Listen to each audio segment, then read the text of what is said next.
Hello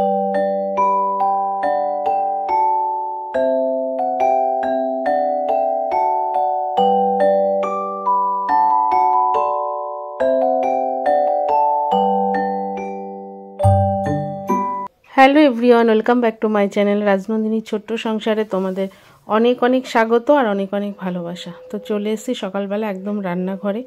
তো শুরুতেই দেখাচ্ছি কতগুলো মটরশুঁটি ফ্রিজে থেকে না কল হয়ে গেছে, আর এখন এটাকে আমি ভাজবো, মুড়ি দিয়ে খাবো। সকাল সকালই মুড়ি ভাজা করে নেবো। কবে থেকে ভাবছি বা করবো আর হয়ে ওঠে না। আর একটু ভাজার আগে না হলুদ আর লবণ দিয়ে দিলাম, কিন্তু ভাজার পর না যতটা মচমচে ভেবেছিলাম কিন্তু প্রত্যেকবারই মচমচে হয়, এবার কেন মুড়িগুলো এত নরম হয়ে গেল বুঝলাম না। হলুদ দিয়েছিলাম বলে তার জন্য নাকি জানি না, মাকে আবার পরে জিজ্ঞেস করব। আর এখানে মটরশুঁটিগুলো কল বেরিয়ে গেছে দেখছো, অনেক দিন, এটা 1 মাস আগে মানে ছাড়িয়ে রেখেছিলাম ফ্রিজে। এখন দেখছি কয়েকটা পচেও গেছিলো, সেগুলো ফেলে দিয়েছি, আর বাকিগুলো ভাবছি নষ্ট হবে।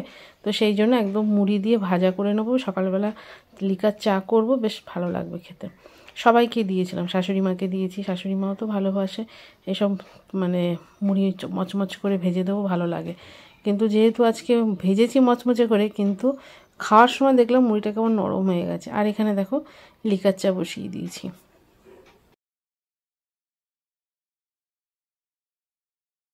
এটা এখন মুড়িগুলো ভাজা হয়ে গেছে। এই মটরশুঁটিগুলো কল বেরিয়ে গেছিলো ফ্রিজে থেকে থেকে, সেগুলোকে একটু ভেজে নিলাম।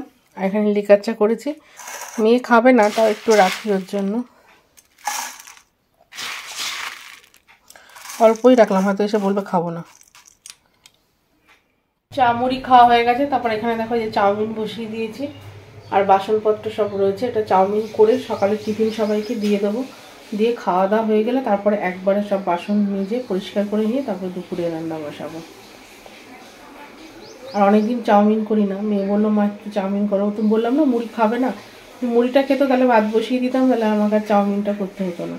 তো যাই হোক, চাউমিনটা অনেকদিন করিও না, তো করে তারপরে একেবারে গুছিয়ে টুছিয়ে রান্না নিয়ে বসবো।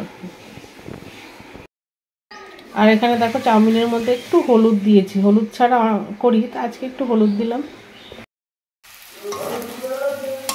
হ্যাঁ হ্যাঁ, ওদের স্ক্রুড্রাইভার আছে, বড় স্ক্রুড্রাইভার আছে।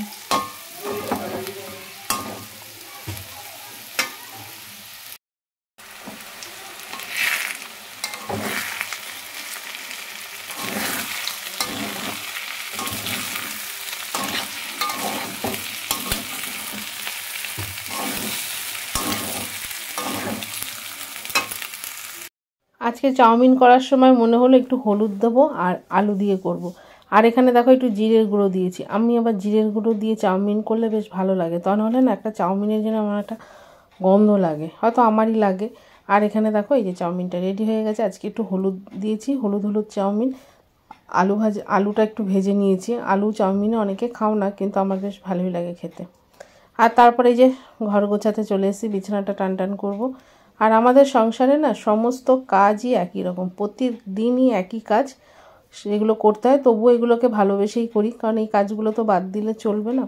বিছানাটা গুছিয়ে নিয়েই বললাম রান্নাটা করব। আর এখানে দেখো সেই বিয়েবাড়ি গেছিলাম, মেয়ের এই গ্রাউন্ডটা এখানে পড়ে রয়েছে। এইসব জামা তো তোমার পরে মানে সবসময় পরা যায় না, পরতে যায় তাড়াহুড়া করে, আর এত ঘেরালা জামা পরে না আমি পরতে যেতে দিই না। তো এটাকে দেখো ভাঁজ করে রেখেছি, রোদ তো নেই, রোদে দেবো ভেবেছিলাম।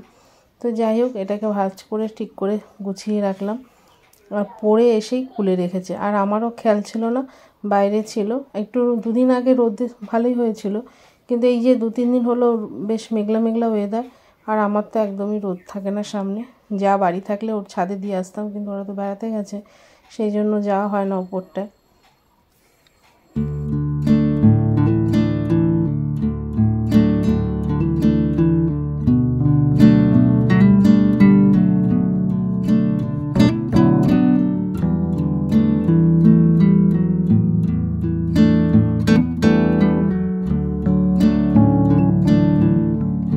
দুপুরবেলা খাওয়া দাওয়া করে কতগুলো পেয়ারা কেটে নিয়েছিলাম। পেয়ারাগুলো খুব ভালো, দেখে পছন্দ হচ্ছিল না, কিন্তু এত মিষ্টি না পেয়ারাগুলো। এই পেয়ারাগুলোকে একটু বিট নুন মাখিয়ে নিলাম। আর পেয়ারা মাখাটা তোমার দাদাভাই ভীষণ ভালোবাসে। দুপুরবেলা টানা ঘুম দিয়েছিলাম, ঘুম দেওয়ার পর এই যে পেয়ারাগুলো ফ্রিজে ছিল, সেই জন্য এগুলো কিছুক্ষণ বের করে রেখে সেই খেতে খেতে সেই 6টা বেজে গেলো। পেয়ারা মাখা খাওয়ার পরে তোমার দাদাভাই বলে চা করতে। তারপরে করেছিলাম চা আর মেয়ের জন্য একটু দুধ গরম।